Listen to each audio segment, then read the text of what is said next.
Terima kasih Tuhan buat hari ini. Terima kasih karena Engkau kumpulkan kami di tempat ini Tuhan. Allah, hari ini kami ingin mendengarkan sebagian dari firman-Mu, sebagian dari isi hati-Mu Tuhan. Biar Roh Kudus Engkau yang teduhkan hati kami, Engkau tenangkan pikiran kami Tuhan, sehingga kami dapat menerimanya dengan hati yang baik Tuhan. Kami dapat menerimanya dengan hati yang tulus Tuhan. Dan kami mau dibentuk hari ini ya Bapak. Terima kasih Tuhan. Kami berdoa hanya dalam nama Tuhan Yesus Kristus. Haleluya. Amin. Amin. Hai semuanya. Aduh.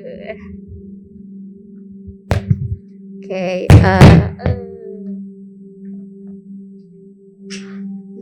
Ini aku harus di atas ya pas. Di bawah boleh ya, boleh.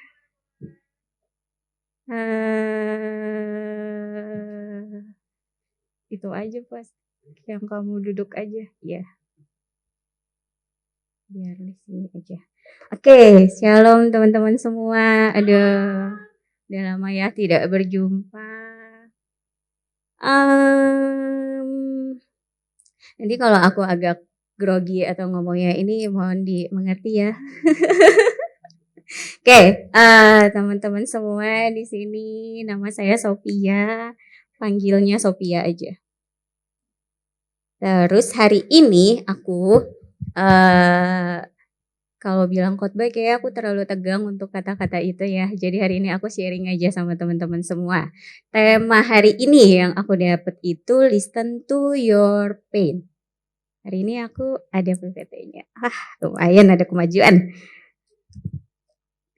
Oke, hari ini tuh kita ngomongin listen to your pain. Teman-teman tuh kita sebagai manusia nih, kita sebagai anak muda atau kebanyakan orang itu lebih sulit untuk mendengar ketimbang berbicara. Karena kita selalu kepengen berbicara. Dan biasanya perempuan atau cewek-cewek tuh biasanya dibilangnya ya iyalah kita kan cewek ya. Cewek tuh sehari tuh harus berapa ratus ribu kata. Kalau enggak bisa nih mulutnya gitu kan ya. Dan kadang biasanya para pria tuh jadi korbannya wanita karena kayak lu mesti dengerin karena kan cewek tuh mesti begini gitu. Nah, kebanyakan kita tuh seperti itu. Kita lebih sulit untuk denger daripada kita berbicara. Makanya kadang kalau misalnya teman-teman temuin nih, kalau ada dua orang yang ngomong kan suka timpal-timpalan tuh. Akhirnya kita bingung sendiri tadi ngomong apa ya. Jadi intinya di mana ya gitu. Karena kita sulit untuk dengar dan kebanyakan manusia itu seperti itu. Kita lebih sulit untuk mendengarkan daripada kita berbicara. Nah, makanya hari ini aku mau kita sama-sama punya pemahaman yang sama dulu dengan kata mendengarkan, dengan kata listen. Nah, aku jarang seperti ini soalnya. Aku menemukan ada seorang ahli namanya DeVito. Tahun 2003 itu dia bilang mendengarkan merupakan tindakan tidak terjadi begitu saja tanpa kesadaran melainkan harus dengan sengaja dilakukan. Intinya sederhananya mendengarkan itu kita lakukan dengan sadar. Kita lakukan dengan sadar dan tindakan itu kita sengaja lakukan. Contoh misalnya ada orang yang ngomong sama aku, Ci aku mau curhat dong Ci, punya waktu enggak? Aku punya dua pilihan dong, aku mau dengerin atau enggak. Aku punya dua pilihan dan aku dengan sadar ngomong oke. Berarti aku sadar bahwa waktu aku ketemu sama orang itu aku mau denger. Aku jadi mendengar, bukan aku yang berbicara. Dan itu dengan sengaja. Akhirnya aku kasih waktu. Itu sengaja dong. Sengaja aku beri waktu.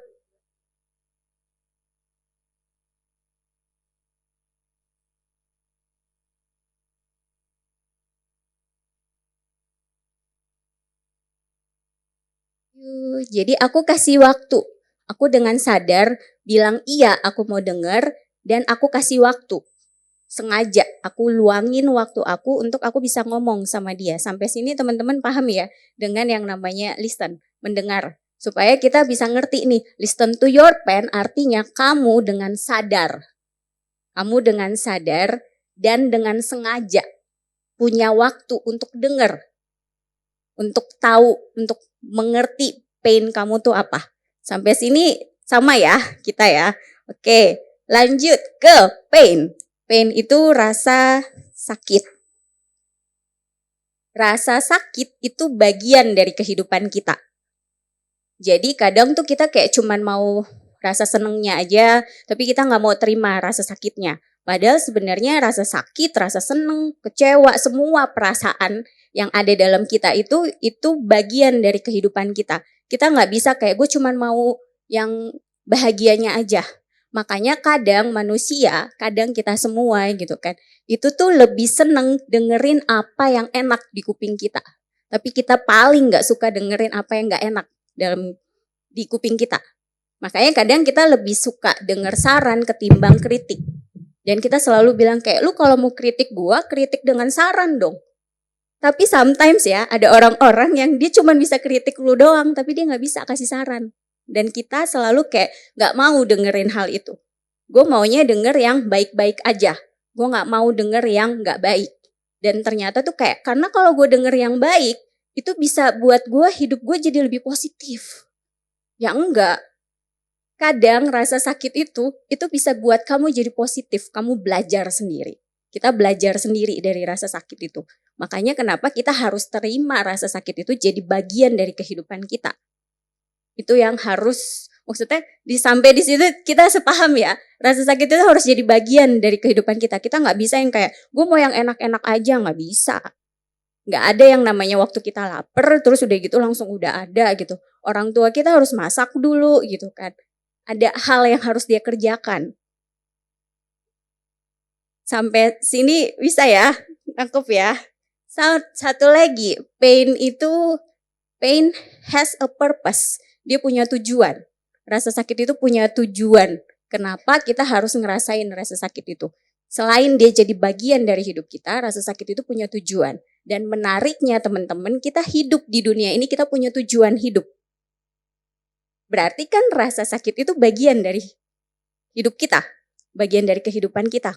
Kita ada, aku ada, kamu ada, itu Tuhan punya tujuan yang besar buat kita. Tujuan hidup kita. Dan itu jadi bagian dalam kehidupan kita. Jadi kalau kita bisa terima yang namanya pain itu, rasa sakit itu bagian dari kehidupan kita, harusnya kita gak kaget. Karena apa? Karena kita diciptakan punya tujuan hidup. Tuhan ciptain kita, Tuhan punya tujuan hidup. Harusnya itu bukan hal yang jadi sesuatu yang kayak, gue gak mau nih terima ini. Ya enggak, kalau kamu gak mau terima rasa sakit kamu, artinya kamu gak terima diri kamu sepenuhnya. Kamu gak terima Tuhan ciptakan kamu gak terima Tuhan punya tujuan hidup untuk kamu. Sesimpel itu. Jadi kita harus belajar untuk terima aja rasa sakit kita gitu, gak apa-apa. Toh memang itu bagian dari kehidupan kita gitu kan. Kayaknya itu tuh sama kayak kalau kita punya temen ya. Punya temen, terus kayak kita maunya temen tuh yang baik aja. Kita gak mau temen yang nyakitin kita gak mau temen-temen yang kayaknya ngomongin kita atau gimana-gimana gitu.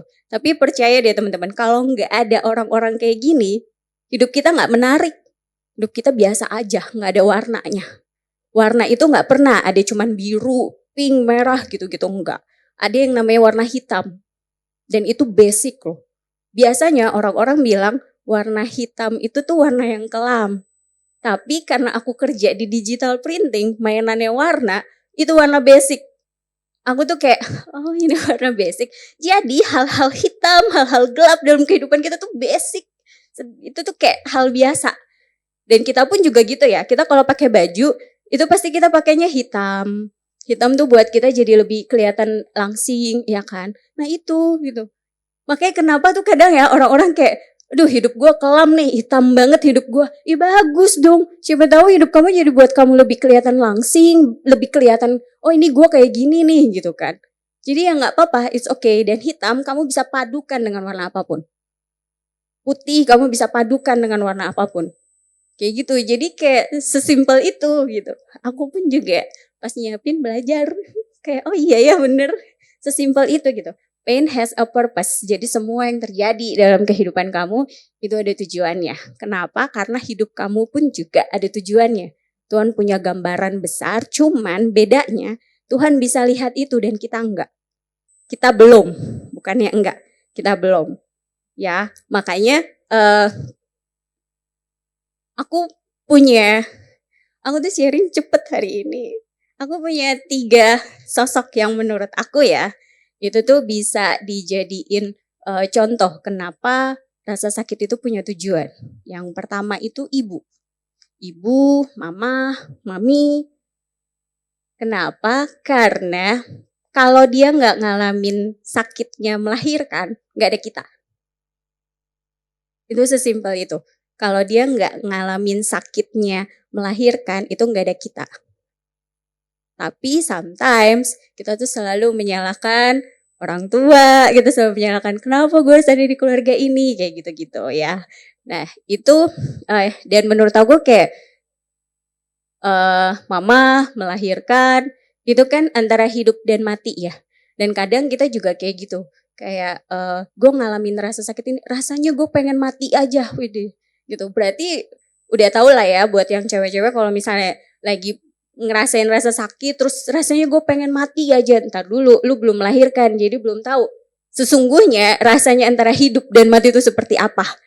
Karena aku kalau ngomong kayak gitu, terus aku cerita sama mama aku bilangin, wah udah tahu ya rasanya hidup dan mati gitu. Terus aku yang kayak, iya rasanya kayak gitu, enggak, belum melahirkan soalnya gitu. Terus aku yang kayak, oh gitu ya, itu antara Tuhan dan manusia gitu. Aku yang kayak, iya ya, kayak gitu. Jadi rasa sakit dari seorang ibu waktu melahirkan itu mendatangkan kehidupan. Ada kehidupan di dalamnya, ada kamu, ada aku yang dilahirkan. Dan mama kita lewatin hal itu loh, karena itu bagian dari kehidupannya dia. Bagian dari hidupnya. Yang kedua, mau bilang, aduh ini kayaknya mungkin karena kita orang Kristen kali gitu. Ya bisa jadi karena kita orang Kristen, kalau agama lain aku gak tahu soalnya. Karena kita orang Kristen, yang kedua adalah Tuhan Yesus Kristus. Dia mati mendatangkan keselamatan buat kita. Rasa sakitnya dia itu mendatangkan kehidupan buat kita. Jadi kalau misalnya ketika kita ini Tuhan gak ngerti ini semuanya. Wah lebay banget menurut aku. Dulu aku soalnya sering banget ngomong gitu. Tuhan tuh gak ngerti bagaimana perasaannya. Aku tuh begitu gitu. Tapi kalau misalnya belakangannya tuh bukan belakangan. Setelah aku dewasa ya. Aku tuh baru mikirin kayak wah lebay banget gue waktu itu gitu kan. Kayak Tuhan tuh gak ngerti gitu. Padahal rasa sakit yang Tuhan alami itu buat aku jadi hidup. Aku jadi punya hidup kekal. Dan tadi pagi tuh aku sambil mandi, aku sampai mikir kayak, oh iya ya kalau mamah itu kehidupan untuk di dunia ini. Kalau Tuhan Yesus itu kehidupan, kekekalan. Dan aku kayak, wah sesimpel itu gitu. Aku kayak, oh sesimpel itu ya. Itu karena aku belajar untuk dengar. Karena aku punya spare waktu untuk aku ngerenungin sendiri. Jadi aku kayak, oh iya ya. Iya ya bener juga ya kayak gitu. Gitu. Yang ketiga, yang terakhir itu aku. Saya, kamu. Pribadi kalian masing-masing. Fun fact-nya ya, fakta seneng tapi ya emang fakta sih gitu. Aku gak pernah berpikir untuk jadi ketua youth sebelumnya. Gak pernah dalam kehidupan aku. Karena pertama aku gak berani ngomong di depan. Itu aku takut banget nih, lutut aku aja masih gemeteran. Makanya bolak-balik begini biar gak gemeteran gitu. Itu. Terus aku gak pernah berpikir sampai di tahap seperti ini. Gak pernah. Tapi tahukah teman-teman, aku ngalamin rasa sakit untuk sampai di level ini. Setelah itu aku baru ngeh gitu. Kayak misalnya dulu aku kalau mau dibilang aku rajin doa, enggak juga. Aku dijorokin untuk doa. Dijorokin untuk doa syafaat, dikit-dikit Sofia yang berdoa gitu. Semua tuh dijorokin dan itu tuh hal yang gak enak buat aku. Hal yang gak enak tapi ya udahlah gue lakuin aja lah gitu. Kayak gitu dan aku mikir kayak doa kan di rumah aja ya. Kadang aku lagi ini terus nanti dulu tuh aku inget banget Kak Kianho. Sofia ayo doain ini, ayo gitu.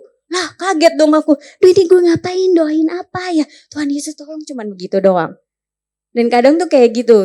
Itu tuh gak enak banget buat aku. Kesannya tuh kayak dipaksa sama orang. Cuman karena dia pembina ya, jadi kayak aku nggak bisa nolak gitu, dipaksa. Tapi percayalah itu bagian dari kehidupan. Itu bagian dari proses yang Tuhan mau kasih aku sampai sejauh itu. Aku ngalamin yang namanya kecewa di rumah, papa begini, mama begini, kenapa keluarga gue kayak begini gitu kan. Aku ngalamin kayak gitu. Aku ngalamin patah hati, aku sakit hati sama teman, pertemanan aku berantakan. Semua aku ngalamin. Males ke sekolah, rasanya bolos, itu semua aku ngalamin. Terus aku juga belajar yang namanya leadership. Aku sampai disuruh ikut, yuk kamu ikut workshop ini, kamu ikut workshop ini. Dan aku nggak tahu itu buat apa. Aku sama sekali nggak ngerti itu buat apa. Tapi begitu aku jadi ketua youth, aku mulai kayak, Tuhan nggak pernah kasih kamu sesuatu tanpa mempersiapkan kamu. Itu nggak pernah terjadi. Karena begitu aku jadi ketua youth, aku ngerasa kayak gue nggak bisa nih kayak begini. Tapi aku pernah loh ngikut workshop leadership, gue nggak bisa nih ngomong di depan. Ya nggak apa-apa. Tapi belajar loh untuk ngomong di depan gitu. Dan aku tuh setiap kali kayak begitu, aku pasti akan cerita sama Cini nih. Karena menurut aku kayak, aduh Ci aku gak bisa nih, aduh Ci ini mesti gimana ya, aduh Ci ini. Dan Cini ini tuh selalu tahu aku pasti akan ngedumel begitu. Hari ini aja aku ngedumel di belakang, aduh Ci aku gak bisa gitu kan. Dan akhirnya Cini cuma bilang, ya kalau gak bisa gak usah diterima. Ya iya sih, sesimpel itu. Kayak kalau aku kalau aku menerima kan berarti sebenarnya aku bisa gitu kan. Tapi ya itu, aku selalu seperti itu. Dan sejujurnya kata-kata seperti itu ngeselin gak? Bikin sakit hati gak? Iya. Cuman itu bagian dari kehidupan aku. Kalau aku gak digituin, kalau misalnya aku dibilang ya udahlah Ci, gak usah deh, gak jadi. Itu baik gak buat aku? Enggak. Belum tentu itu baik buat aku. Artinya aku gak berani. Aku gak berani untuk hadapi rasa sakit aku itu. Aku gak berani untuk hadapi hal yang gak enak itu. Makanya ya teman-teman, sometimes ya kadang kita tuh butuh orang-orang yang kata-katanya nyelekit buat kita. Itu biar buat kita tuh napak di tanah. Kalau teman kita yang kayak cuman, iya ini, oh iya kamu pasti bisa ini, nggak apa-apa. Aku punya teman kebanyakan tuh lebih ke arah, enggak emang lu nggak bisa gitu. Lebih ke arah situ sih. Jadi aku yang kayak, iya gue gak bisa ya. Nah kita punya dua pilihan. Kita mau iya ya gue gak bisa ya. Atau kita mau belajar untuk, coba nih gue ngalamin. Kayak begini tuh gimana gitu. Jadi maksud aku adalah teman-teman tuh mesti menikmati. Mesti menerima semua kesakitan yang teman-teman alami hari ini. Karena kita gak pernah tahu. Kita gak pernah tahu ke depannya seperti apa. Kayak misalnya nih buat yang masih sekolah kayak ngapain sih gue harus sekolah, ngapain sih gue harus belajar gitu kan, capek tahu belajar, mikir loh gitu kan, ngapain sih gue harus kuliah gitu, capek loh, ngapain sih, toh pelajaran kan gak dipakai di kantoran, mungkin di kantor gak dipakai, tapi di kehidupan lain itu dipakai. Kita gak pernah tahu itu. Mungkin hari ini tuh kayak ya udahlah gue, kalau kita lagi males ya kuliah, sekolah gitu ya, lagi males kayak begitu, dinikmatin aja. Karena kita gak pernah tahu nih, apa yang kita pelajari hari ini itu bermanfaat gak buat yang nanti ke depan. Apa yang kita pelajari hari ini ada manfaatnya gak ke depan nanti itu kita gak pernah tahu. Karena kita gak pernah bisa lihat gambaran besar yang Tuhan kasih ke kita. Tujuannya seperti itu. Sampai hari ini aku masih belajar, iya sampai hari ini aku masih belajar. Begitu aku jadi ketua youth, aku mulai mengerti, oh ternyata begini ya, oh ternyata masalahnya itu relate ya sama gua. Cuman bedanya aku sudah mengalami itu, aku melewati itu. Tapi anak-anak youthnya belum. Kayak gitu. Cuman memang melatih kesabaran, iya tingkat dewa harus kayaknya tuh kesabarannya. Karena kan yang namanya anak muda kan gitu ya. Enggak lah, enggak Cici nggak ngerti aku ya. Emang aku juga kayak belajar kayak iya sih memang dulu juga aku selebay itu gitu. Kayak nggak ngerti gimana rasanya gitu kan. Tapi ya nggak apa-apa. Karena nikmatin proses. Aku lebih suka orang-orang yang menikmati proses ketimbang dia jadi dewasa sebelum waktunya. Aku lebih suka itu. Karena kamu jadi bisa tahu nih prosesnya seperti ini ya, prosesnya seperti ini. Tapi kadang-kadang anak muda kalau punya masalah dibawa tidur. berharap besok pagi hilang gitu masalahnya, ya enggak. Itu cuman penundaan sementara gitu kan. Kayak kita mesti ini. Nah, terus kadang kalau kita lagi punya rasa sakit, kita tuh selalu kayak, gue mau healing dulu gitu kan. Belakangan ini tuh di kantor karena teman-teman aku setiap kali cuti ngomongnya healing gitu kan. Ada perbedaan antara healing dan liburan. Liburan itu memang kamu liburan menikmati, tapi kalau healing ada sesuatu yang sembuh. Waktu kamu pergi, kamu dengan keadaan yang gak baik. Begitu kamu pulang balik lagi, itu ada sesuatu yang sembuh. Artinya healing tuh bukan cuma soal gue seneng-seneng di sana, gue ini nih, enggak. Ada sesuatu yang berubah, ada yang sesuatu yang sembuh dari diri kamu. Itu yang namanya healing. Cuman terkadang kita selalu bilangnya healing. Kita menyamakan healing dengan liburan. Padahal enggak. Kayak gitu. Aku kemarin itu liburan sebenarnya, tapi berakhir healing. Seriusan. Aku tuh liburan sebenarnya gitu kan. Karena teman aku nikah, jadi aku liburan gitu. Aku liburan ke Singapura tapi berakhirnya healing. Karena apa? Karena aku setiap kali liburan kalau jatuhnya hari Minggu itu aku harus ke gereja. Aku tuh tipikal yang kayak gitu, dimanapun aku berada, kalau hari Minggu aku harus ke gereja. Dan akhirnya aku ke gereja. Terus aku ke Mawar Sharon, Singapura. Aku pas ke sana terus khotbahnya tuh aku berasa kayak wah nih khotbah ngomongin gua apa gitu. Karena emang bener-bener saat itu aku liburan. Fokus aku tuh kayak gue mau liburan nih, mau senang-senang gitu kan. Tapi kita nggak pernah tahu, Tuhan tahu kedalaman hati aku. Tuhan tahu apa yang terjadi sama aku. Wah, dipapar habis aku.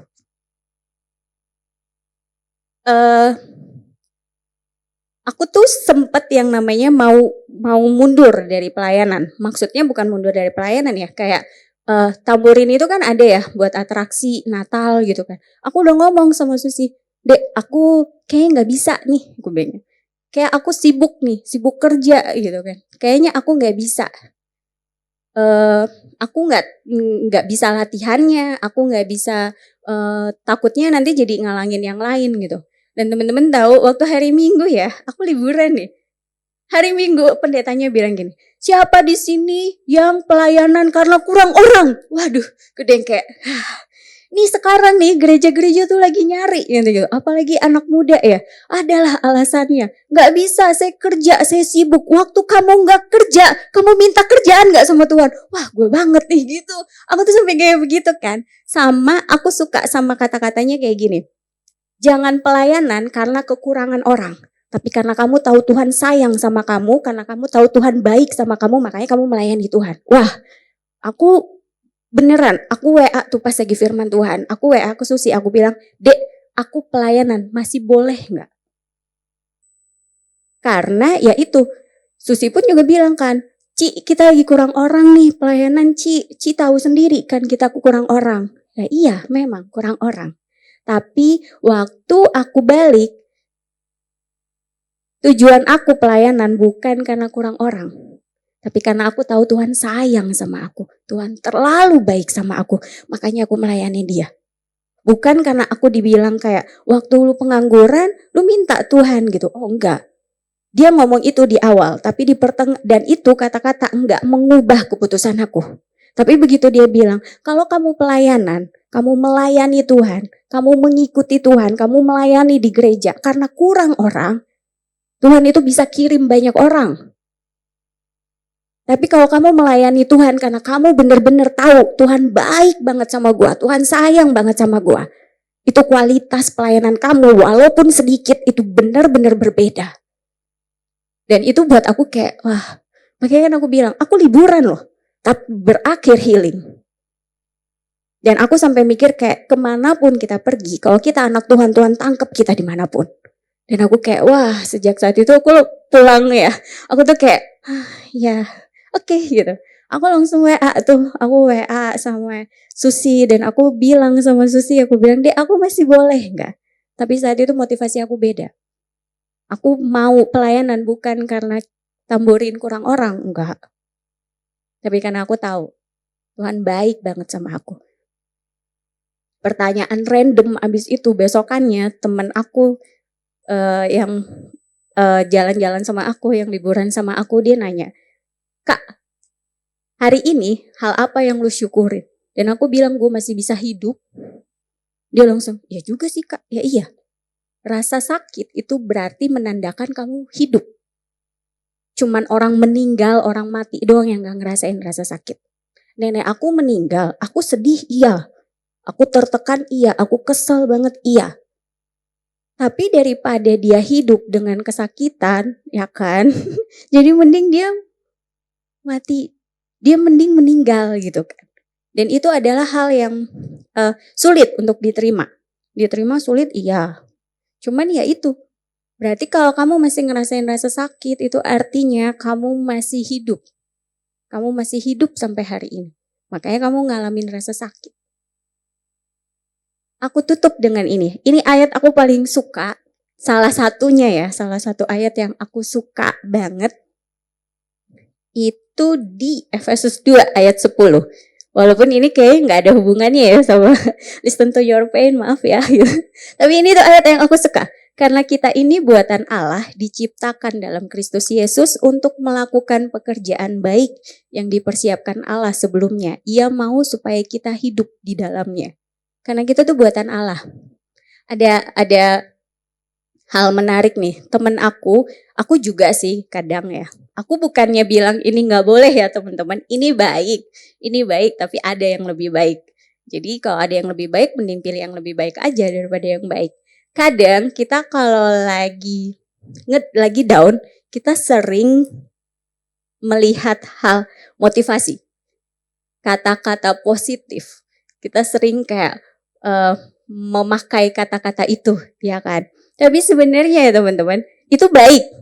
Aku nggak bilang itu nggak baik ya, itu baik. Tapi ada yang lebih baik. Kenapa? Karena kita buatan Allah. Kalau kamu baca firman Tuhan, itu lebih baik. Kan sama kayak handphone ya, handphone kalau dia rusak harus dibawa ke pabriknya. Atau enggak harus orang yang ahli, orang yang buat itu bisa benar. Nah kita ini kan buatan Allah ya, kita diciptakan dalam Kristus Yesus. Jadi menurut aku hal baik, lebih baik, terbaik banget kalau waktu kita rasa down atau waktu kita punya kesakitan itu, kita datangnya ke Tuhan. Menurut aku gitu. Karena apa? Karena ketika kita ngerasa Tuhan gue udah gak bisa apa-apa nih. Firman Tuhan bilang segala perkara dapat kutanggung di dalam Dia yang memberi kekuatan kepada aku. Waktu kita bilang kayak, kok papa aku begini, mama aku begini, ada loh ayatnya firman Tuhan. Sekalipun orang tuamu, ayah ibumu meninggalkan kamu, aku tetap bersama kamu. Oh sweet banget menurut aku. Itu hal yang sweet banget. Jadi bukan berarti kata-kata positif atau motivator yang kalian dengar itu gak baik. Enggak, itu baik. Tapi ada yang lebih baik. Karena apa? Karena kita dibuat sama Tuhan. Dia mengerti, dia tahu banget kita. Makanya semua perasaan kita, semua sisi kehidupan kita, rasa bahagia, rasa sakit kita, itu semua kan bagian dalam diri kita. Makanya tadi aku bilang hal menarik adalah kita itu punya tujuan hidup. Tuhan itu punya gambaran besar buat kita. Dan aku maksudnya aku kayak, oh iya ya bener juga gitu. Dan pain aja tuh dibuat untuk satu tujuan gitu, ada purpose-nya. Rasa sakit aja ada purpose-nya gitu kan. Rasa bahagia juga pasti dong ada purpose-nya. Terus balik lagi, karena kita memang buatan Tuhan. Nah kadang kita suka lupa itu. Kita mau terima yang baiknya aja, tapi kita gak mau terima yang gak baiknya. Padahal enggak loh, itu harus balance. Kalau enggak hidup kita gak seru. Kalau enggak kita cuman punya warna-warna yang cerah doang gitu kan. Tapi kita gak mau. Kalau kayak gitu mending gak usah ada musim-musim aja gitu kan. Itu sih, sampai sini teman-teman nangkep kan ya. Jadi maksud aku dengerin aja gitu. Kayak tadi kan mendengarkan itu kita dengan sengaja. Kita punya waktu, kita dengan sadar penuh gitu kan.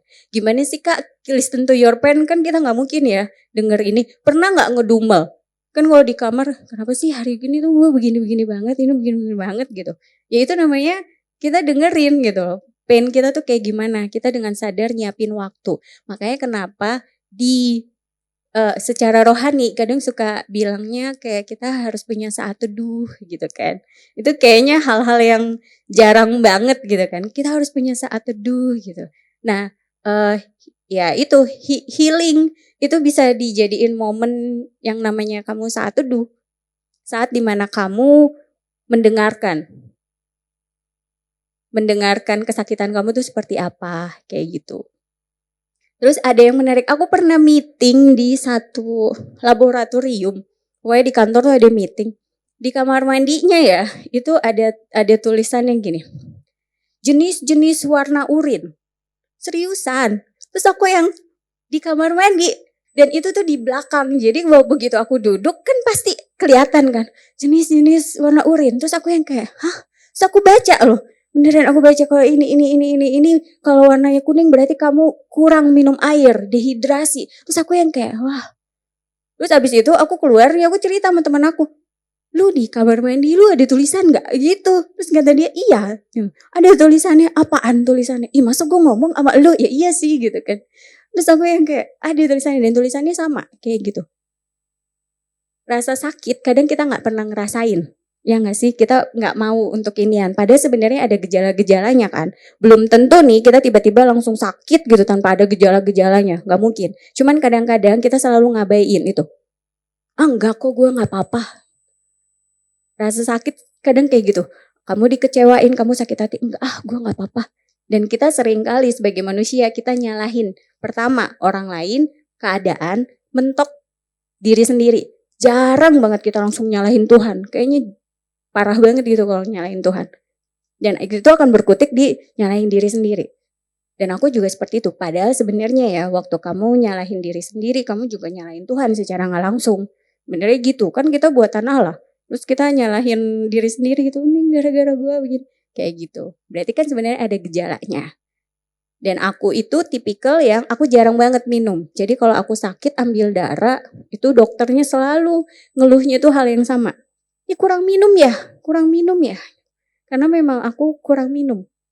Dan fun fact-nya, aku kalau makan makanan berkuah, aku lupa minum. Karena aku udah berasa minum gitu kuahnya gitu. Jadi aku nggak pernah minum gitu. Nah itu. Jadi rasa sakit itu pasti ada gejalanya. Cuman masalahnya kamu mau mengabaikan atau kamu mau dengerin. Kamu mau ambil waktu untuk kamu dengerin hal itu. Kayak gitu. Sampai sini nangkep ya teman-teman. Bahan aku habis loh, sudah selesai, udah gak ada lagi nih gitu. Dan aku bukan tipikal yang bisa menutup dengan baik ya teman-teman. Jadi maksud aku, jadi ya itu teman-teman, listen to your pain, ambil waktu sejenak untuk diri kamu sendiri gitu kan. Terus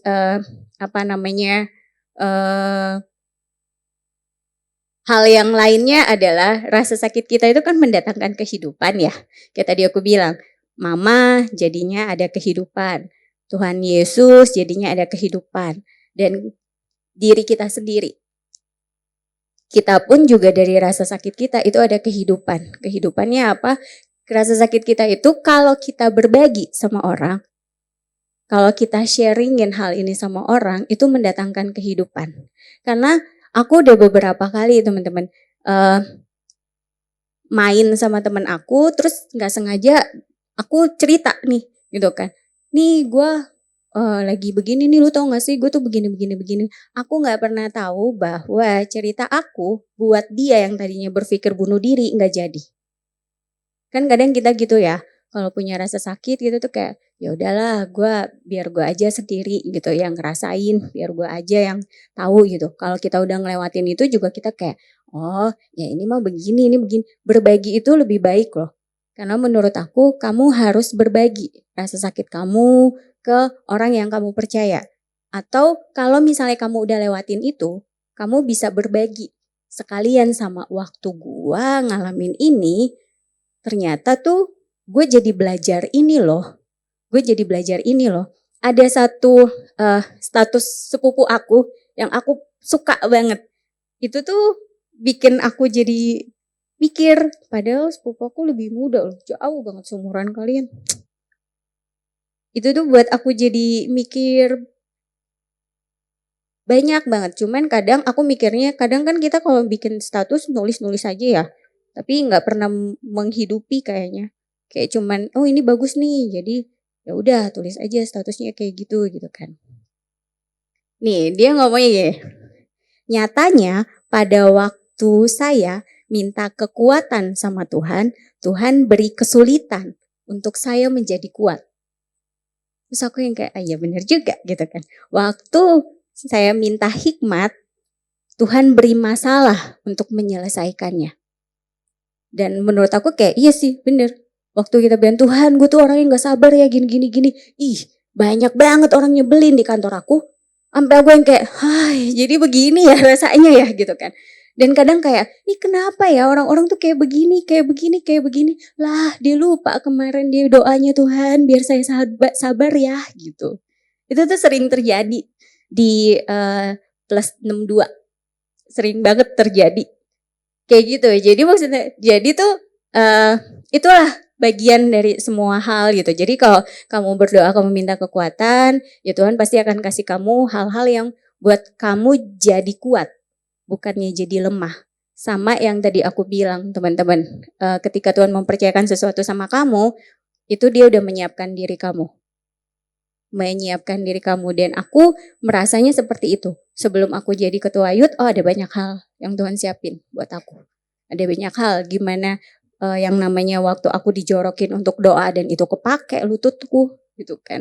Wah kepake banget gitu kayak aduh Tuhan gue berserah gitu. Itu kepake. Waktu aku punya masalah di dalam keluarga, oh ternyata ada juga yang punya masalah. Waktu papa mama aku berantem, aku tahu fungsinya anak kayak gimana, aku paham hal seperti itu. Aku mengerti yang namanya, oh sakit hati itu kayak begini, gini, aku mengerti. Dan itu jadi mengupgrade diri aku.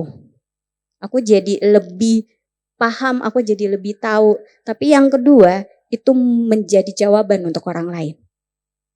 Jadi kadang kehidupan kita tuh bisa jadi jawaban buat orang lain. Kita kadang suka ya terserah lu aja. Tapi itu makanya kenapa fungsinya kamu sharing, fungsinya kamu kesaksian gitu kan. Kadang kan aku juga gak mau gitu kayak kesaksian di depan ngomongin kebaikan Tuhan gitu-gitu kayak kesannya dipaksa ya gitu kan. Dulu tuh aku mikirnya begitu. Kesannya kayak gue harus kesaksian nih gitu kan. Tapi kesini-sininya ketika kamu mengalami semua proses kehidupan kamu sendiri dan kamu bisa lihat di mana Tuhan. Jadi ketika kamu ngalamin masalah atau ngalamin rasa sakit, biasanya kita akan menyalahkan orang lain, kita akan menyalahkan keadaan diri sendiri. Tapi mulai hari ini ya, gimana kalau kita menyamakan ketika kita ngalamin rasa sakit, kita tanya sama Tuhan, Tuhan mau ngajarin apa sih? Itu sesimpel itu. Tuhan mau ngajarin apa ya dari hal ini? Kenapa ya hal ini terjadi dalam kehidupan gua? Kenapa ya hal ini terjadi dalam kehidupan saya? Kayak gitu. Dan jangan menjadi tua sebelum umur. Aku tuh lebih suka gitu ya.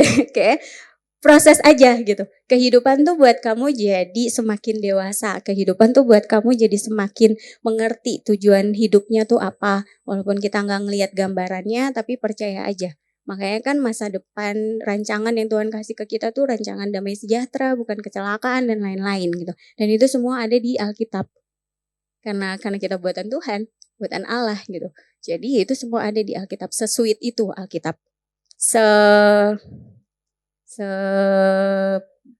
buku petunjuk banget kayaknya itu Alkitab. Kayak gitu. Jadi selamat menikmati rasa sakitnya ya kan. Didengerin rasa sakitnya, gak cuma didengerin tapi kamu pasti akan belajar sesuatu dari rasa sakit itu. Selamat menikmati rasa sakitnya, terus menikmatinya sama Tuhan. Jangan pakai kekuatan sendiri tapi menikmatinya sama Tuhan. Jadi kalau kamu lagi ngalamin apapun yang kamu lagi ngalamin di sekolah, kuliah, kampus ya kan, terus pekerjaan gitu, apapun itu yang kamu alami, nikmatin aja. Gitu. Tapi kamu harus tahu kalau Tuhan itu beserta. Tuhan itu menyertai. Jadi dia gak pernah ninggalin kita. Kalau kita jatuh juga gak langsung sampai parah banget gitu kan. Tuhan pasti akan angkat kita gitu. Dan sesimpelnya ayat yang aku kasih buat teman-teman adalah salah satu ayat yang aku suka. Karena kita ini buatan Allah. Sesimpel itu. Kita buatan Allah, diciptakan dalam Kristus Yesus untuk melakukan pekerjaan yang baik. Dia mau supaya kita hidup di dalamnya. Jadi kalau di luar Tuhan mungkin kehidupannya beda, tapi kalau di dalam Tuhan itu kamu ada kehidupan. Gitu. Sekian dari aku. Terima kasih ya teman-teman sudah mendengarkan dengan baik. Karena kita mau Natal ya kan, aku masih berapa? Enggak, udah selesai. Oke, terima kasih buat teman-teman semuanya ya. Semoga teman-teman mengerti, memahami semuanya dengan baik ya. Dan kita tutup dalam doa. Yuk teman-teman semua kita berdoa. Terima kasih Tuhan, kami bersyukur buat hari ini Tuhan, buat penyertaan Tuhan. Terima kasih buat firman yang Tuhan berikan kepada kami. Tuhan ajar kami supaya kami menjadi orang-orang, menjadi anak muda yang menerima rasa sakit kami sebagai bagian dari kehidupan kami ya Bapa. Karena kami percaya, kami tahu bahwa rasa sakit yang Tuhan alami di kayu salib itu mendatangkan kehidupan buat kami Tuhan. Kalau sebentar Allah, kami pun akan menerima perjamuan kudus Tuhan. Pastikan kami menerimanya dengan hati yang baik, hati yang mengerti. Kami menerima karena kami mengerti betapa Engkau mengasihi kami, betapa Engkau menyayangi kami sampai Engkau rela untuk mati di kayu salib untuk kami. Dan biarlah ini menjadi satu peringatan manis buat kami Tuhan, sehingga bukan rutinitas setiap bulan yang kami terima Tuhan dalam perjamuan ini, tapi ketika kami menerimanya, kami tahu bahwa darah-Mu, kami tahu bahwa tubuh-Mu mendatangkan kehidupan, keselamatan untuk kami Tuhan. Terima kasih Bapa, kami serahkan kehidupan kami, masa depan kami, keluarga kami, permasalahan kehidupan kami, kegiatan kami, apapun yang kami lakukan Tuhan, kami serahkan ke dalam tangan-Mu Tuhan. Ya, di dalam nama Yesus Kristus kami berdoa dan mengucap syukur. Haleluya, amin. Thank you.